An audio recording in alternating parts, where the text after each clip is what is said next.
handray azy.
Isaotra ny Jehovah lalandava aho eo ambavako mandrakariva ny fiderana azy.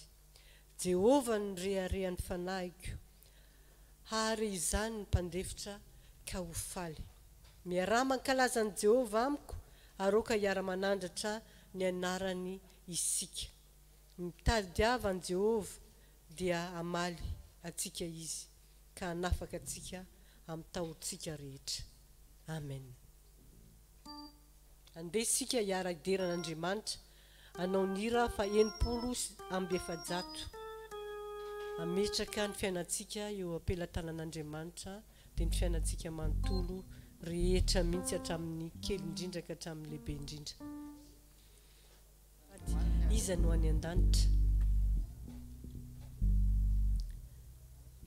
Tsika rehetra tonga eto dia teo any an-danitra daholy ary tsy te irefarefa fa te hanafaingana zany fiaviany Jesosy zany ka engany mba ho tanteraka amintsika zany valiny zany fanontany zany iza no any an-danitra fa isika dia ho tonga any daholy.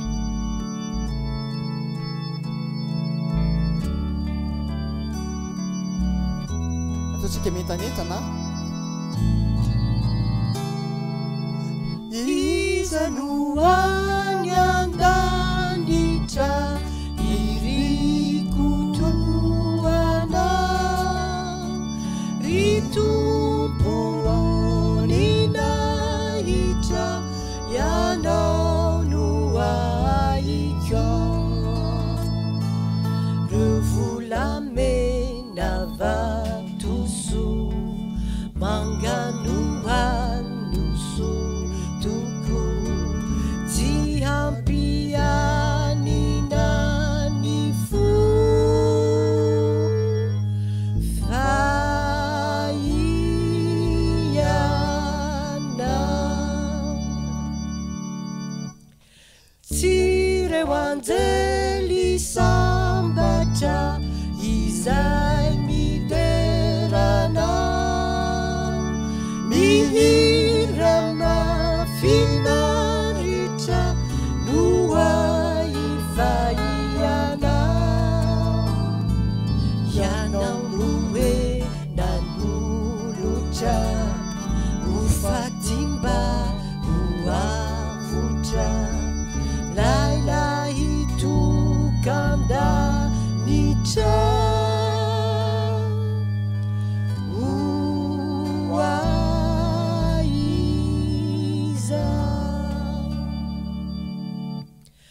ety antany izako no tena haire motsy ianao ritomposo nisy sahaloke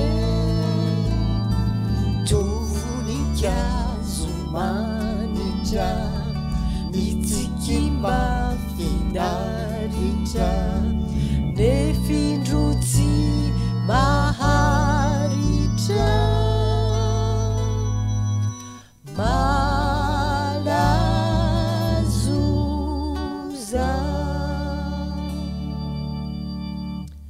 isika hiary vavaka mandoalika.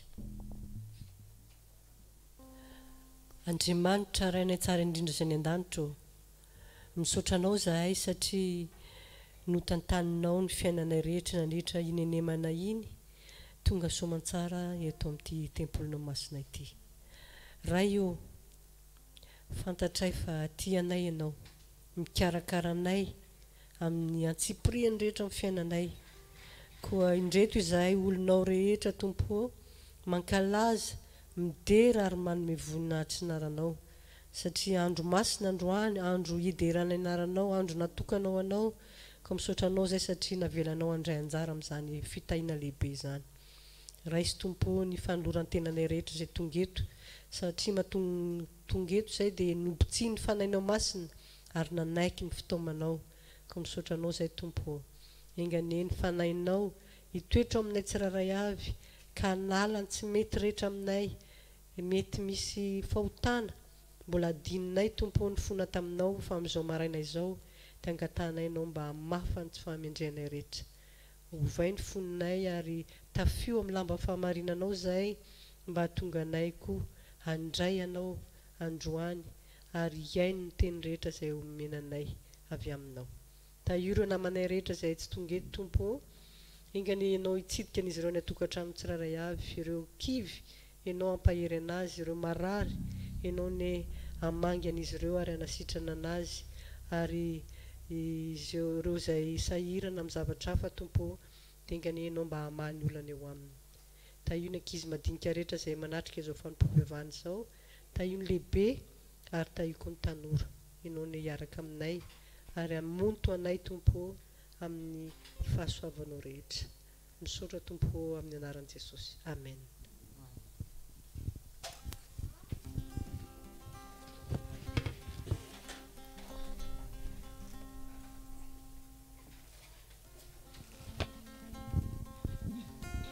Faly miarabantsika. Inona avy ny fomba fiarabana fantatrareo fanao? Andao tsy tenentsika amin'ny fomba fiteny na fomba fanoroka fa inona fiarabana amin'ny tanana fantatrareo? Anisan'ny kopakopa tanana. Ny ataon'ny Joanina zay zao dia ho an'ny mona na marenina fakasitrahana na fiarabana dia ataon'izao ny tanana roa. Inona koa izy koa mbola mahafantatra? Ny malagasy fandray tanana. Ary eo no sata sy iny aina ao ambadiky ny écran ao dona kely. Io moa dia moderne satria vokatry ny fanombatiko mariana amintsika ana manokany ty tsy dia tiako loatra le manao an'ity. Ny antony dia zao, iny mikofana rehefa mikohaka, iny ny tena misy ny aretina araka amiko sady manakaiky loatra iny rehefa manao an'iny, fa ny tena mahafinaritra dia le ohatran'izao. Ka izany rehetrarehetra izany dia safeliteny fotsiny hoentina hiarabanareo. Ka dia mirary soa atsika tsirairay koa, mirary sabaty sambatra ao atsika. Ary maninona moa no amin'ny teny anareo hoe le tanana ihany ny tena nieritreretiko, satria niratsika manaraka dia hoe antananao Ray Malala. Ka ny tanana izay nentsika ny fanofahofa teo dia izany fiainantsika fanofa apetrakintsika eo am-pelatanan'Andriamanitra koa. Antananao Ray Malala ira fa 700.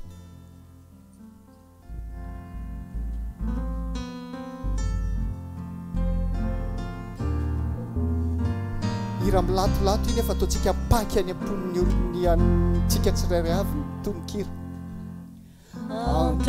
Antananao ry Ray Malala, ny fiainako tontolo izao, tazony aho tsy hiala, ho mahatoky aminao, nasaroda landana mora anaraka anao toko, enisanandro isanora.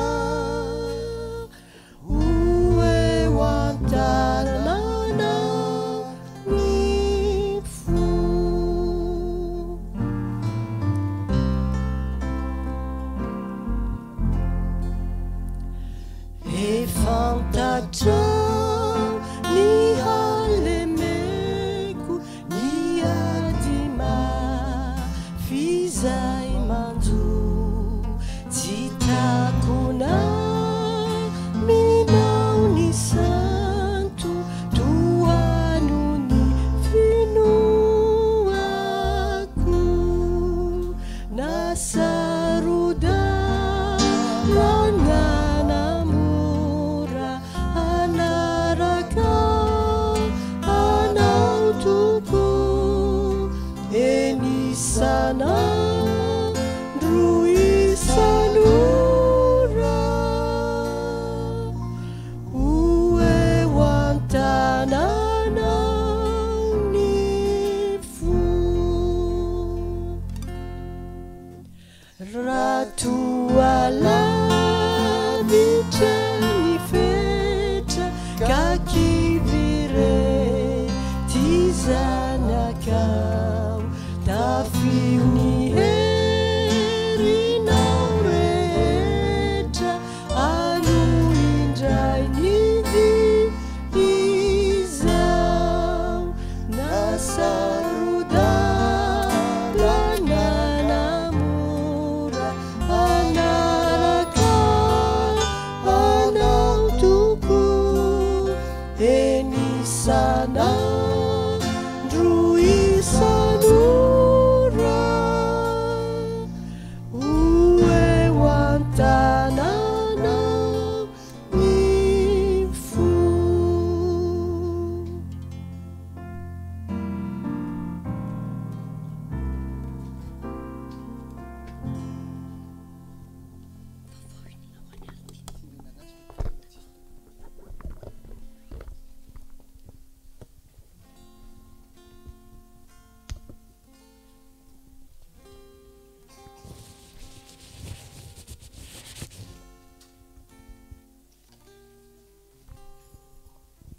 Bonjour les enfants, bonjour aussi aux parents.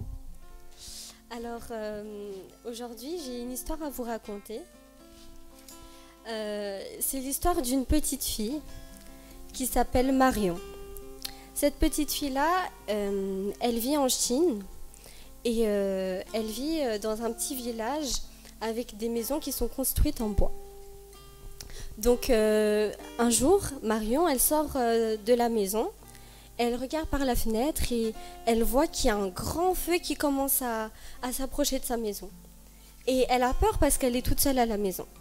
Et 2 minutes après, il y a sa mère qui arrive du travail. Et là, paniquée, Marion, elle dit « Maman, maman, maman, viens voir, il y a du feu par ici !»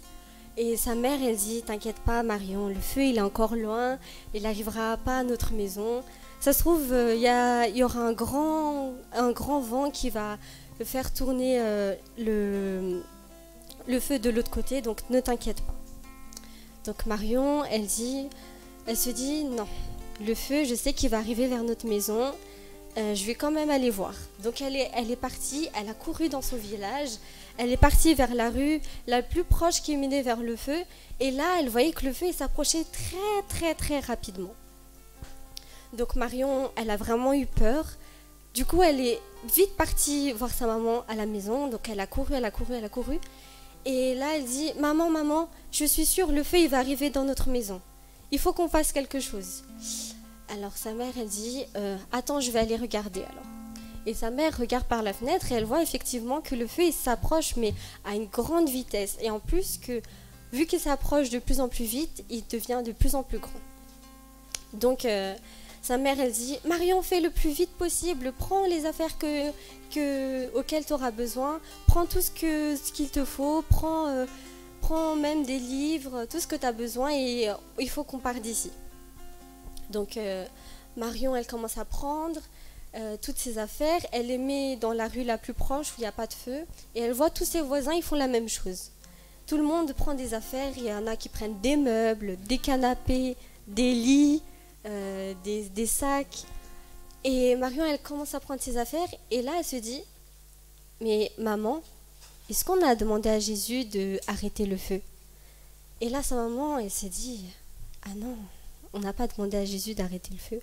On n'a même pas demandé à Jésus de nous aider. » Alors Marion et sa mère, elles se mettent dans le salon et elles commencent à prier, elles se mettent à genoux. Elles demandent au Seigneur de venir les aider, de protéger leur toute petite maison parce que c'est la seule chose qui les reste.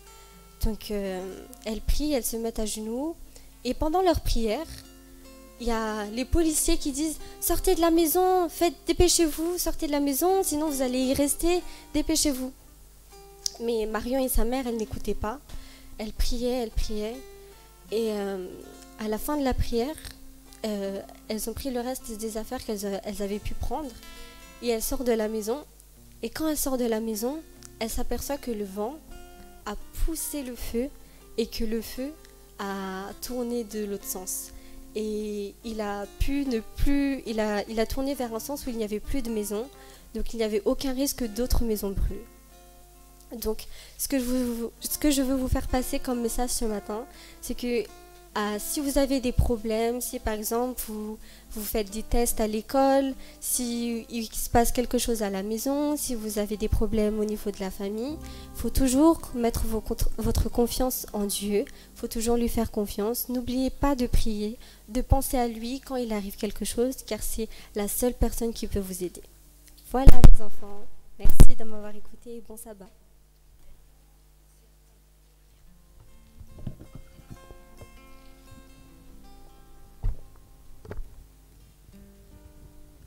Mbola tadidikary ary tian'io tamin'ny mbola kely le izy le mbola mpihaino tantarany ankizy zao izy zao efa izy indray mpitantara misaotra n'Andriamanitra tsika misaotra ny aritiana akoatran'izay fantatrareo ve mahasamihafa ny harmonie sy ny orga ihaja zao ny tena mahafantatra an'izany raha tsy diso manko ihaja eo fa niteny tamiko hoe harmonie ny etombohan'ny tendry any e inona mahasamihafa ny harmonie sy orga samy misy zavatra hitsahana le izy saingy le harmonie mitroka fa ny orga expression ka ny pira ny fiangonana koa dia misy harmonie misy orga zany hoe misy karazam-piangonana rehefa mira hatramo voalohany ka hatramo faty tovy daholo ny rehetrarehetra fa amin'ity hiri ity tsika andeontsika mbanao orga dia zao tendry zava-maneno ataontsika miadakadana amin'ny voalohany fa rehefa ray sady ataontsika mafy no angakaingana kokoa dia rehefa any amin'ny farandray dia milamindamina tsy hanao répétition tsika fa tonga dia vavany io satria azoko antoka fa amin'ny fiangonana Masetelina dia efa zatra mihira dia andeontsika mba hanao exercice na mpijery babaiko koa androany manaiky ve loanareo sao dia tsy manaiky mety aminareo ve zany sanareo te hijanona harmonie andeo rangato atsika orga androany asina pédale d'expression dia mba miaraka manaraka amin'ny babaiko tsika sady hira vavaka izy ty miaino Jesosy entinay eo aminao ny zavatra rehetra manahirana anay tompo ekeo ny fifonanay ekeo ny tarainanay aby voady zay nataonay teo aminao dia hoeninao tokoa miaino Jesosy entinaya minao nietahetana avy ao am-po manatre Jesosy mba ho mandrakizay zao voady atao etuizay eo ary ira lafanay malaza mba hitondra ny fianana hitoetra minay lalana fa eo anilana mandrakizay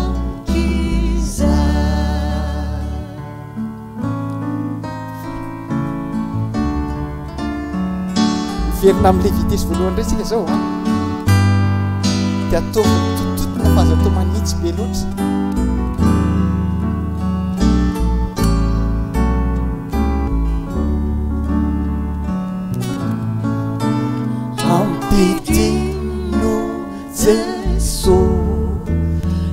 lay fitiavana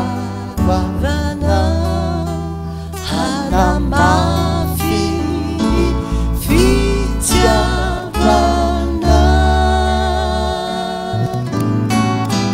ka meteza Jesosy hamasiny zahay mampiray sina mandrakiza irao lay fanay panaza mba hitondra ny fiainana itoetra minalalana fa eo anilana mandrakiza. Malakia toko fatelo andininy fafolo. Malakia toko fatelo andininy fafolo. Entinareo ny fahafolo-karena rehetra ho ao amin'ny trano fireketako mba hasikanina ao an-tranoko ary zaho toetra amin'izany aho o Jehova tompony maro raha tsy voako ny varavaran'ny lanitra ho anareo ka ampidinako fitahiana manana ambiampy ho anareo. Mangataka ny diakontsika izay efa vonina andalo mba fanatitra.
Jesosy misotranao zay satria mbola nitainao sy novimbininao nomenao zao sabata maraina izao ndray sabata mahafinaritra izany androany ahafahanay iaina iaraka aminao amin'ity sabata masina ity. Ankehitriny zay Jesosy dia amin'ny fanaovana ny fanatazan-drakitra sy ny ampafolony ingene ny vola ho azonay amin'izao maraina izao mba tsy ho very fotsiny fa mba hafitany ny asa manandraikitra izay napetraka ao aminay avita asa soa amin'izay rehetra ho ataonay. Tahinao koa Jesosy ny tontolo andronay androany mba ho sabata mahafinaritra ho anay tsiraray avy ny tokantrano tsiraray avy ho any Masetel. Ny paosy izay ny alan'ity vola ty koa Jesosy dia anao ny anome fanambinana manokana izany amin'ny anaranao ny angatana izany. Amen.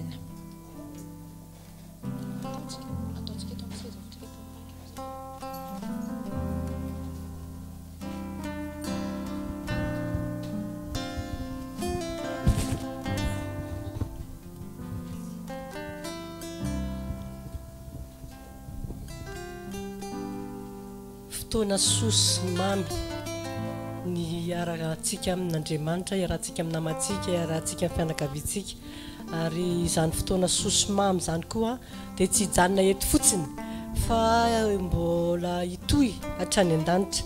Ka andesika hanao ny hira 420 tsika rehetra izay ny atokantrano any dia angatahana andray ny fihiranantsika na hijery ny écran aty aloha hanao ny hira Uwirako tokoa izao azafady uwirako tokoa izao uwirako tokoa ray andeha tsika hiary itsangany indray a mba tonga atsika afaka hiderin'Andriamanitra ankalalahana anao a an'io hira io.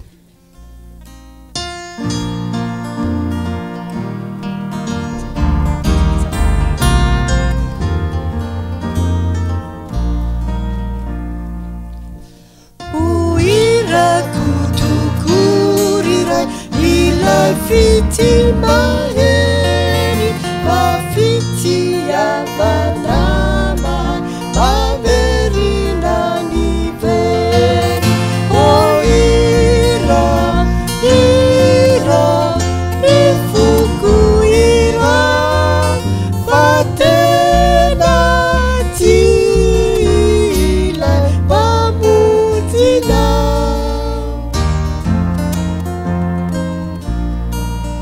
Irau lai fae fanabe manuva ni paluta na jembale miazare ande sizau ni uta.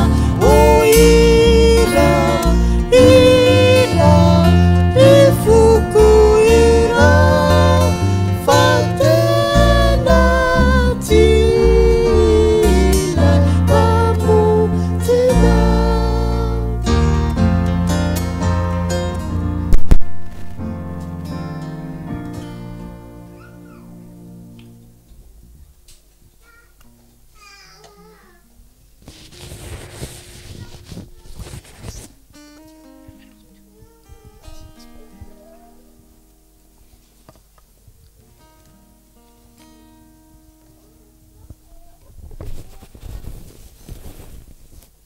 Zao tsika dia maka teny izay hitantsika ao amin'ny Marka toko 4 andininy voalohany ka hatramin'ny 7. Vakitsika amin'ny anaran'i Jesosy. Ary nampianatra teo amoron'ny ranomasina indray Jesosy, ary nisy vahoaka betsaka nanatona azy. Dia niditra teo an-tsambokely izy ka nipetraka teo amin'ny ranomasina, ary ny vahoaka rehetra dia teny an-tanety amoron-dranomasina. Ary nampianatra azy zavatra maro tamin'ny fanoharana izy ka nilaza tamin'ny fampianarany hoe: miaino indro ny voaka ny mpamafy mba hamafy. Ary raha namafy izy, ny sasany dia voafafy teny amoron-dalana, dia avy ny vorona ka nandany izany. Ary ny sasany dia voafafy teny amin'ny tany marivo ambony vatolampy, dia nalaky ny trebona ireny satria tsy nisy tany lalina. Rehefa niposaka ny masoandro dia nalazo, ary satria tsy nanapaka dia maty izy. Ary ny sasany dia voafafy teny amin'ny tsilo, ary ny tsilo naniry ka nangeja azy, dia tsy namoy izy. Ary ny sasany dia voafafy teny amin'ny tany tsara, ary raha naniry sy namono dia vokatra fa namoho. Ny sasany avy 30 eny, ary ny sasany avy 80 eny, ary ny sasany avy 100 eny. Ary hoy izy izay manatsofina ho ety miaino aoka izy iaino. Amen.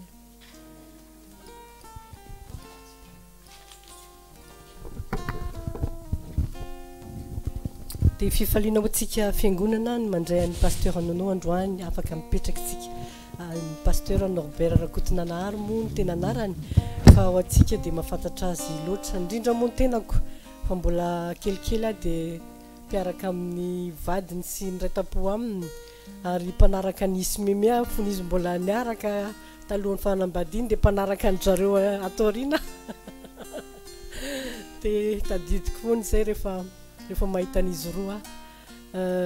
Ny pasteur Nono dia olona tia ny tenin'Andriamanitra, tia mampita ny tenin'Andriamanitra, tsy voisa intsony angamba ny olona vao vita batisa nataon'ny pasteur Nono na ny olona nanaraka fampianarana baiboly taminy, fa dia fitaovana tena ampiasain'Andriamanitra mihitsy izy natany an-tanindrazana, ary tsy nijanona fotsiny tamin'izao fa na dia tsy nanao ny asany mahapastora azy ary izy taty, dia noraisy ny fédération afaka mampita ny tenin'Andriamanitra amina fiangonana maro, izany hoe manana lettre de créance izy afaka mampita ny tenin'Andriamanitra mitovy teny n'aiza n'aiza. Ka dia misaotra an'Andriamanitra satria izany fitiavana ny tenin'Andriamanitra, fitiavana anao ny asan'Andriamanitra izany dia mitohy hatraty, ary ny fiangonan'ny Masetela dia tena manatombontsoa be dia be mihitsy manana azy, fa rehefa antsony izy dia manao i foana ary manaika ny fanasana ataontsika. Ka androany tsika dia andray zava-dehibe indray avy amin'ny ten'Andriamanitra izay nivakiana teo amin'ny Marka 4:1-5 ka dia engany ho raisintsika tsara io hoe iza amintsika tany aiza no misy atsika ary tany inona no ho raisintsika.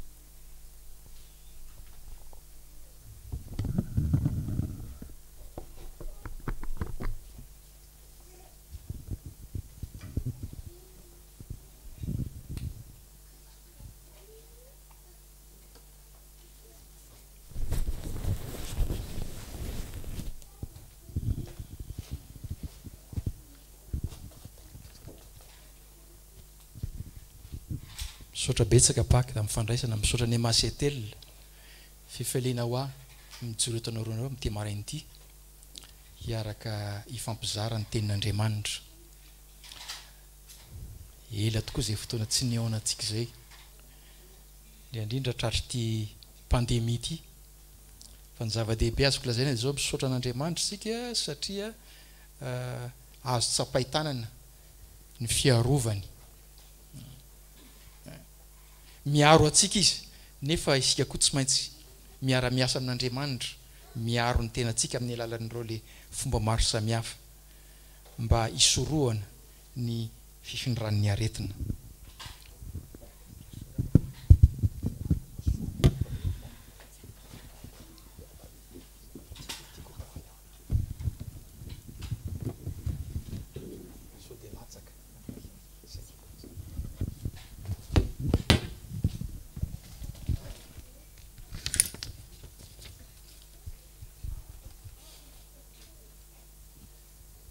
Nandray anjara nitarika lasy ny tanora ndray mandeha tadidiko tsara tamin'izay rehefa sabotsy ny andro nitorotenin'le mpitandrina tamin'io lasy io ary dia ity fanoharana ny amin'ny mpamafy ity nitoroteny izay nataony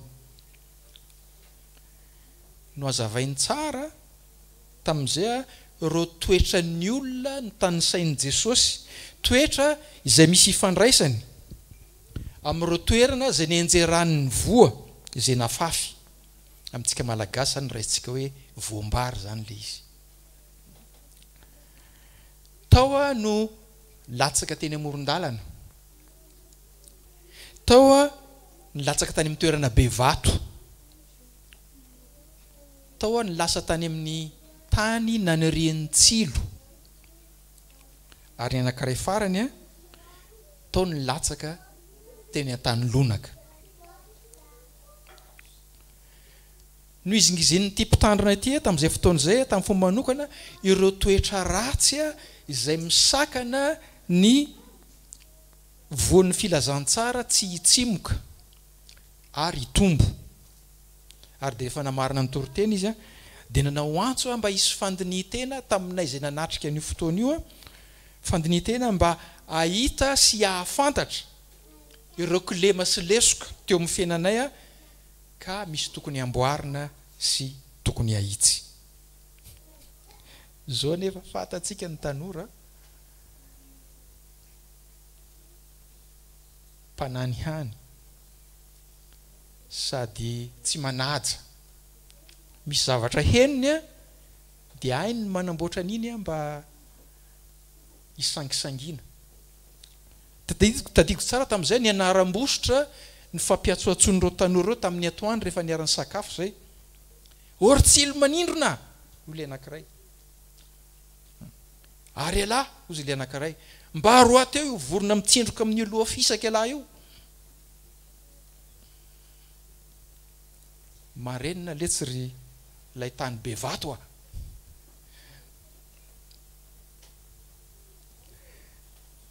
tamin'ny hariva rehefa samy namonjy ny lainy avy ireo tanora ka sondritory daholy, taitra naheno an'le zazalahy kely teo akaiko mifokofoko ny tomany tao anaty body fotsiny, fa inona mampitomany an'lahy? Tena tany ratsy tsy mba tany tsara. Dia io tamin'ny hoe mba tany manahoana zany ny fiheveranao ny tenanao very aho a fa tsy mba tany tsara tamin'le teny vao nivakiny tantely tamintsika teo a Jesosy dia nitantara ny amin'ilay mpamafy izay azo lazaina ho ia teo hoe tsy mahalala ve izy sa tsy mahay ny asany ohatry ny mpamafy tsy mahay mitsitsy manarinary foana ny voambary omena azy afafiny azotsika antoka mihitsy efa tsy hisy anray an'izany olona zany asa ao amin'ny orinasany satria manarinary foana ireo voambary izay nankinina sy napetraka taminy tsy manome valy ny avy hatrany Jesosy tsy manome valy an'ireo mpiaino azy ny amin'ity mpamafy manana fihetsika hafahafa tsy mahazatra ity raha jerena ireo fanoharana marobe izay nataon'i Jesosy dia zao fomba fitenenana miafina no nampiasainy fomba fitenenana antsary anohatra mba hahatonga atsika mba hahatonga andreo izay mpiaino azy hifantoka tsara ka hikaroka hieritreritra ary hanova ny fomba fijeriny mikasika izao tontolo izao fomba fijeriny mikasika an'Andriamanitra ary ny fomba fijeriny mikasika ny tenany mikasika antsika olombelona andenge anaraka nyity mpamafy ity isika anaraka azy avoariana ary hijery ny fihetsiny magaga jereo fa aparitaritany fotsiny reo vo zay afafiny toaririny fotsiny ny masomboly misy loka ve amin'ny kitapony sa misy loka ve amin'ny paosiny sa mikavivive izy eo amin'ny fanatanterahana an'izany asany zany io sika teo hoe tsy mahay ny asany ve izy sa manao atsirambina izany asany zany zao no tokony tadiditsika tamin'ny fotoana izay nanaovan'i Jesosy an'ity fanoharany ity ny voambary tany amin'ny Israely Palestina ny voambary ny masomboly dia sarobidy tsy azo aririna foana etsy andanin'izany ny mpamafy ane rehefa mamafy izy aiza izy ny mamafy eo amin'ny tanimbary izy ny mamafy fa tsy mamafy any velany inona nefa nataon'ity mpamafy ity ohatrany tsy miraharaha zany izy fa aparitaritany afafafiny eny rehetra reny ary indraindray aza eny ivelan'ny tanimbary no animpazany ireo voambary izy eo ampelantanany izao ny vakitsika eo amin'ny filazantsara ny Marka Marka 4:4-5 indro ny voaka ny mpamafy mba hamafy andesika hisambotra teny anankitelo alohan'ny hitsofan'ny rivotra azy ireo ny teny voalohany ho samboritsika dia ilay voambary ilay masomboly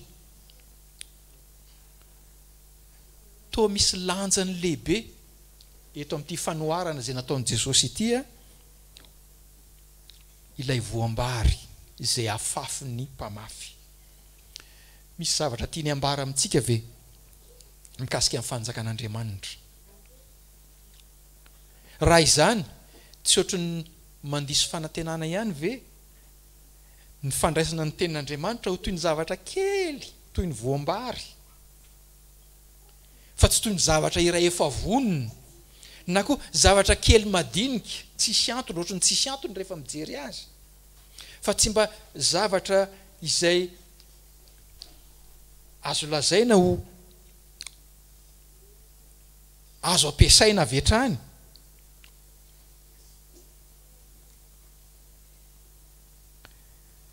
isan'ireo voambary na masomboly izay afafitsika ary iritsika mba hamokatra avy hatrany mba hisy vokatra be dia be avy hatrany eo amin'ny fiainana maha-olombelona ohatra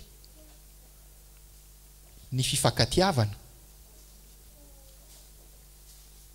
masomboly izay afafy izany ary tiatsika amokatra avy hatrany, ny fahamarinana,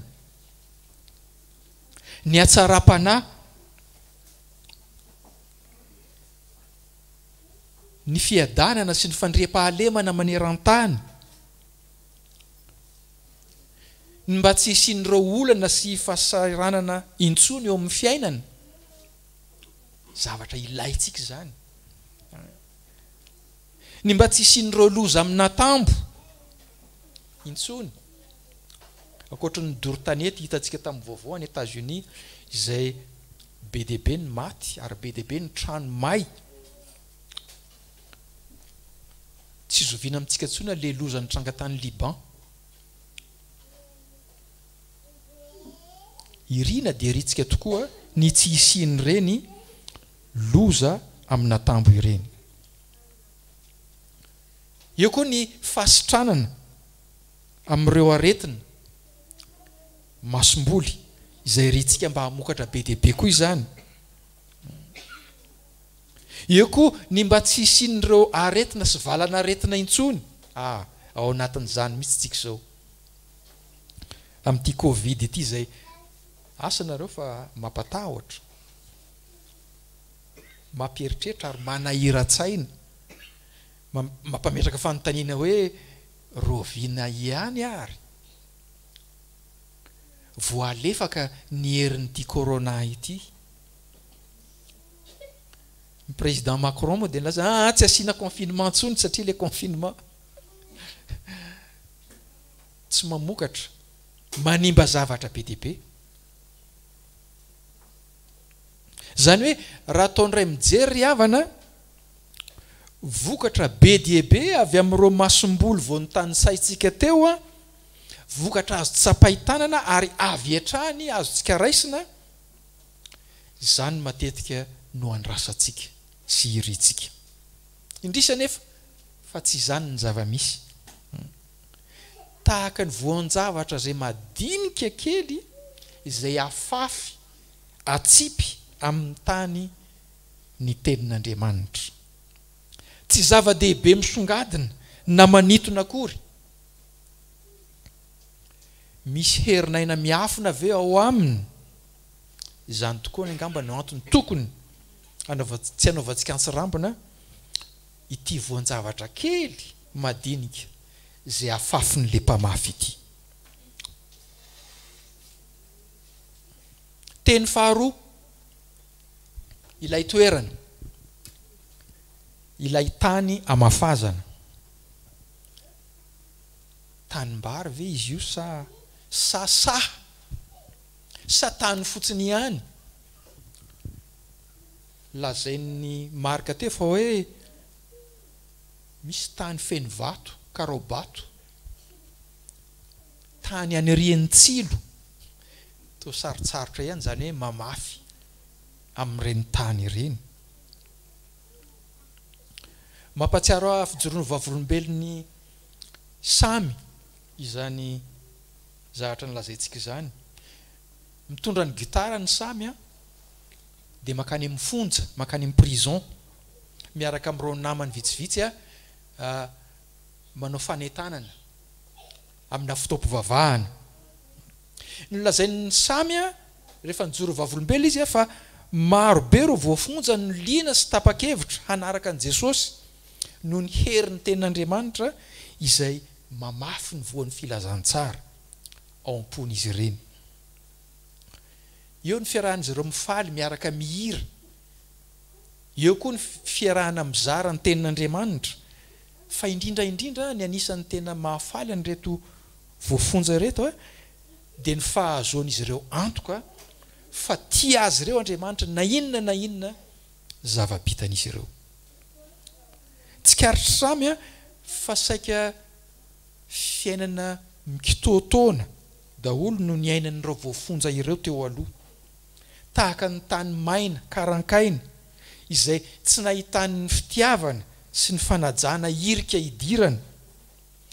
tany feno vato sy tsilo na koa lalana maina sy sarotra zany hoe rantsoina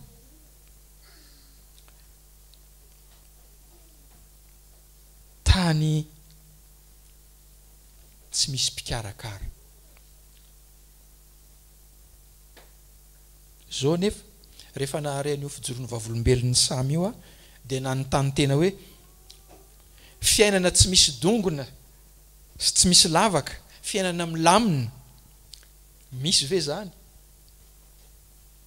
raha jerena ny fiainantsika riavana tsy fiainana ifangaroan'ireo vato sy tsilo sy tany mahavokatra ve ny fiainantsika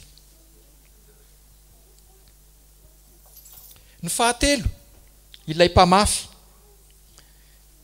nanaovantsika jery vilana raha lehilahy teo am-piandohany rariny raha manao jery vilana azy tsika satria ohatry ny mpamafy manaonao foana zany izy ity mpamafy tsy tonga saina manarinary ireo voambary izay omena azy raha tsorina tsy ohatry ny somary adaladala ve ty mpamafy ity tsy azoko mihitsy ny fihetsika zay ataony orinasa iza no handray mpiasa manary izay vola eny amin'ny varavarakely zany hoe manipy manary masomboly atsipy ho an'ny vorona eny amin'ny toerana tsy tokony amafazana tsy mandany lany foana ny volany ve izy mandany lany ny fotoanany sy ny heriny ny herim-pony asa raha tsikaritra fa tiany ty mpamafy ity daholo rehefa karazana tany rehetra isan'izany na dia ireo tany izay tsy azo atenaina ahitana vokatra azy tsy mampahatsiaro anareo olona anankiray ve zany lalatsarotra ny zorany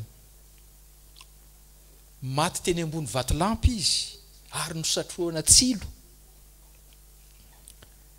natsipy teny amin'ny tany feno karaobato sy feno tsilo mihitsy aza fihetsika sy hetsika fanahinina fanantenana goavana ary fampanantenana tsy takatry ny saina no nasehon'ity mpamafy ity raha ny tokony ho izy raha ny taniana ireo mpanjifa ireo tompona andraikitra ara ekonomika eo amin'ny fiarahamonina zay misy atsika dia zao tany lonaka tanimbary izay no amafazana fa tsy any velany akory hono a amin'ny fomba manahoana moa no ahafantarako ny toerana zay misy amin'ireo toerana karazana tany maromaro zay ny tany saitsika teo raha saina mifidy ianareo aiza amin'ireo karazana tany zay nolazain'i Jesosy tamin'ny fanoharany no fidinao izy amintsika amin'ity maraina ity ny samy laza hoe za neka tany lonaka e za neka tany tsara e sa izy amintsika ny tomatsiaro tahaka ilay tovolahy kely nitomany teo akaiko za neka tany tsy mahavokatra za neka tany ratsy raha verina sy dinina eo amin'ny andininy faefatra amin'ny filazantsara ny marika ilay tany amoron-dalana be dia be ny olona mandeha eo amin'io tany io tany mahery tany mafy rehefa latsaka ny orana ny koriana mandalo fotsiny ny ranonorana tsy izy akory ry havana io tany amoron-dalana io fa iza ianao ndraindray mafilo henjana mafo maditra ilay tany marivo ambony vatolampy lazain'ny andininy fahadimy sarotra angamba sokafako ny baiboly. Tany marivo ambony vatolampy, ambony vatolampy, tany mandratra zany, tany toa tsara saingy eo miseho ivelany fotsiny ihany. Tsy iza koa io tany io ry havana fa ianao, iza tsy ndraindray mandiso fanantenana, mahakivy. Ilay tany tsara azo antenaina fa hamokatra saingy feno tsilo. Ery amin'ny andininy fahafito, rakotra zavamaniry tsy mahasoa, ny faka lava be sarotra ongotana, ary ny tahony maranitra, tsy misy voninkazo, tsy misy voankazo. Tany zay tokony ho azo ambolena vary saingy tsy misy toerana intsony ho an'ny vary, tsy misy toerana intsony ho an'ny hafa. Tany izay ny safidy hanirian zavamaniry hafa. Isika koa io tany io ry havana, iza ianao matetika ny ihany, ary tsy mijery, tsy miraharaha ny hafa. Eo amin'ny andininy fahavalo, ilay tany tsara, mamokatra be dia be, mora iasana sy ambolena, malalaka, misokatra sy mandray ny hafa. Tsy iza fa iza ianao koa io tany io. Tsy isan'andro fa indraindray. Tsy marina tokoa ve zany? Indraindray azo iaraha-monina, manam-pitiavana, mahay mandray olona, manao soa, manana faharetana, manampy ny hafa, nefa koa toa njainjay zany koa indraindray. Masika, tsy azo iaraha-monina, kizitina, tsy mamindra fo, mangarika. Tsy izany tokoa ve ry havana ny toetratsika? Tany tsara sy ratsy mifangaroaro. Indraindray mahafinaritra mateo ty, nefa indraindray manana toetra tsy zaka. Indraindray mampisy fanantenana, nefa tapitapy koa mandiso fanantenana, mahakivy. Ny zavatra mahatalanjona nefa ry havana dia ity, tsy mifidy tany hamafazana le mpamafy.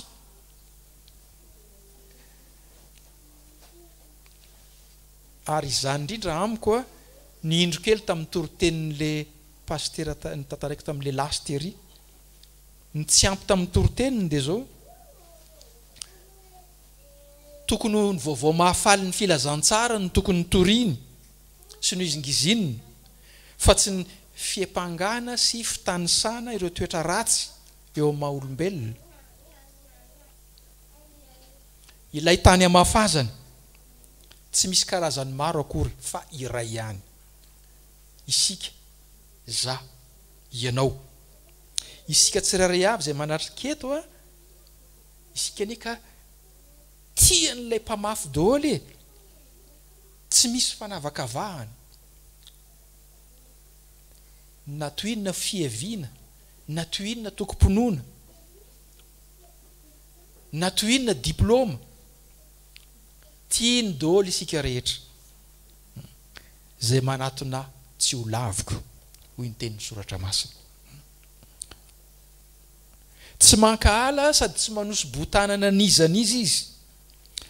Tsy manavakavaka na mifidifidy olona izy eny, fa na dia ny momba ny tenantsika rehetra aza. Na inona ao anatintsika ao, na dia mafo tahaka n'inona aza, na dia ozy ny fitenana mahazatra hoe mpanota matevin-koditra. Tiany isika ry havany ary hamafazany voatsara naiza naiza toerana misy atsika.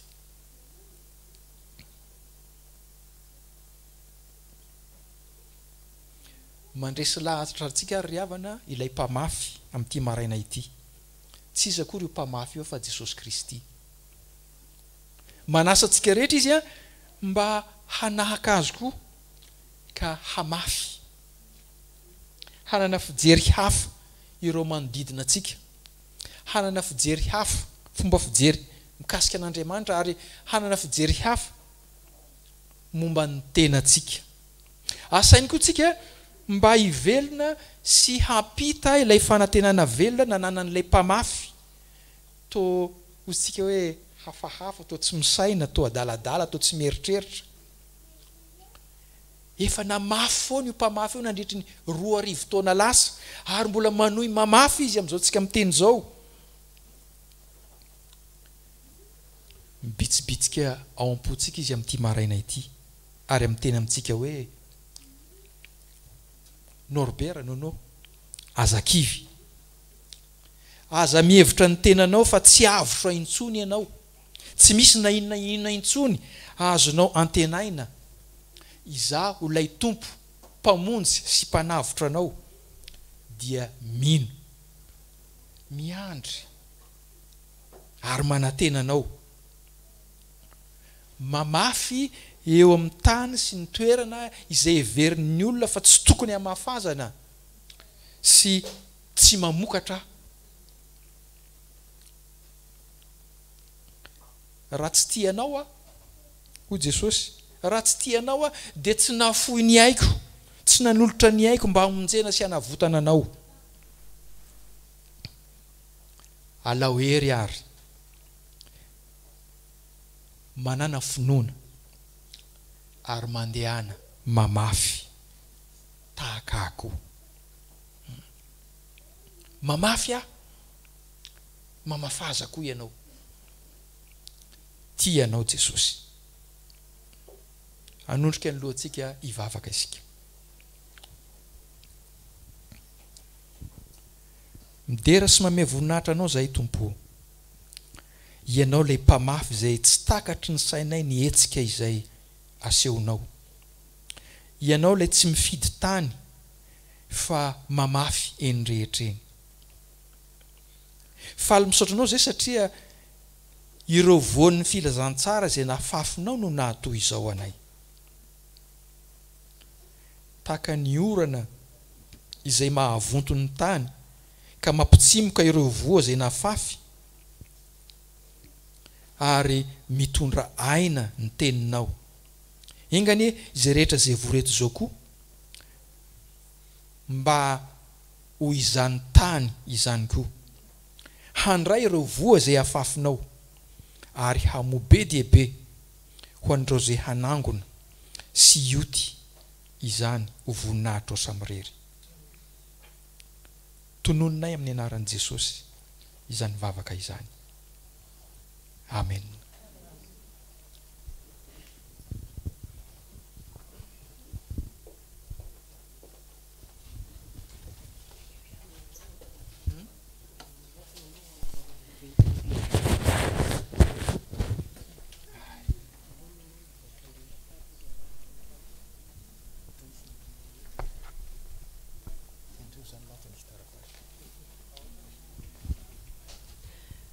Mino fa ho faly isika hiara hiasa amin'Andriamanitra anatotosa izany hafatra izany sy ny baikony, dia ny andeha rahan'izao tontolo izao hitory ny hafatra sy ny fahatsaran'Andriamanitra, ka ho raisitsika ho fahasambarana ao antsika izany ny anao ny asan'Andriamanitra.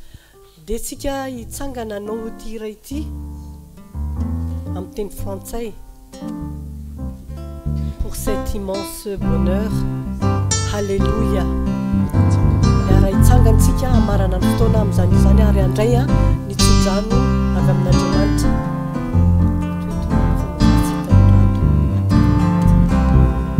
Pour cet immense bonheur, Alléluia, que tu as mis dans mon cœur. Alléluia, je veux te chanter Seigneur. Alléluia.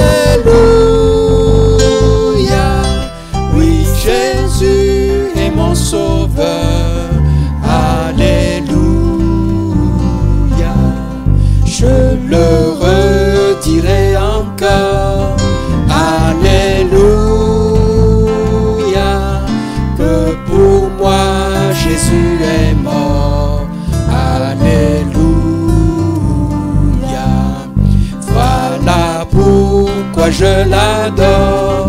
Alléluia, lui seul est tout mon trésor. Alléluia, que chaque jour à chaque heure, alléluia, à moi tu es ta demeure. Alléluia, que ma vie soit une fleur. Alléluia, un parfum pour toi Seigneur. Alléluia.